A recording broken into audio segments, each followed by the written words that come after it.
राम कहने से क्या होता है। श्री राम रक्षा स्तोत्र में श्लोक है, भरजनम भव बीजानाम अर्जनम सुख संपदाम तरजनम यमदूतानां। कब? राम रामेति गर्जनम। गर्जना पूर्वक राम नाम का उच्चारण करने से 3 काम होते हैं। भरजनम भव बीजानाम, संसार में पौधा निकलता है तो बीज से निकलता है ना। कोई भी पुष्प, पौधा, पेड़ निकलते हैं तो बीज से। उसी प्रकार इस जीवात्मा का भी बीज है, जिससे इस जीवात्मा को जन्म मिलता है जगत में। कहते हैं भरजनम भव बीजानाम, इस भव रूपी बीज को भूज दे। भूजना समझते हैं? अच्छा बताओ, चना को लेकर यदि तवा पर भूज दिया जाए, भूजना समझ रहे हैं ना, भूज दिया जाए, अब भूजने के बाद उस बीज को मिट्टी में डाला जाए तो क्या उससे पौधा निकलेगा?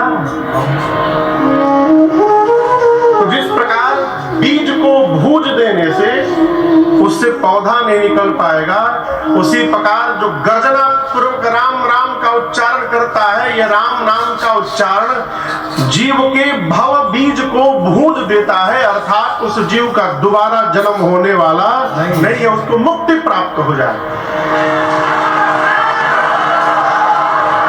ये तो एक रहा,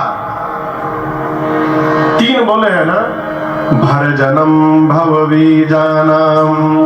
दूसरा अर्जनम सुख संपदाम, जो जोड़ जोड़ से राम नाम का उच्चारण करे उसको सुख संपदा अर्जित होता है, प्राप्त होता है, उसका जगत में ऐश्वर्य बढ़ता है। कैसा ऐश्वर्य? देखिए, हमारे लिए बहुत रुपया इकट्ठा हो जाए ये प्रसन्न होने का विषय नहीं है।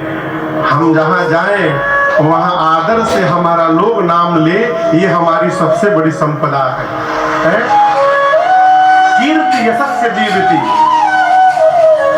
मनुष्य जीवित रहते जीवित नहीं रहता। मनुष्य वास्तव में तब जीवित रहता है जब वो इस जगत से चला जाए और उसके जाने के बाद भी संसार में उसका नाम जीवित है, वो जीवित है, वो अमर है। अर्जनम सुख संपदाम, उस मनुष्य को सुख संपत्ति प्राप्त होती है। पहला क्या होगा? भरजनम भव बीजानाम। दूसरा अर्जनम सुख संपदाम। तीसरा तरजनम यमदूतानाम, यमराज के दूत यदि लेने आ जाए तो ये राम नाम की गर्जना उनको दौड़ा कर भगाता है, भागो यहां से।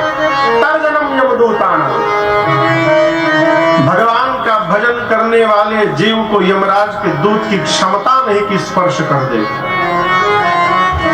उसके लिए तो भगवान के धाम से भगवान के पार्षद आते हैं और उस जीव को भगवान के धाम लेके चले जाते हैं, सीधे भगवान के धाम।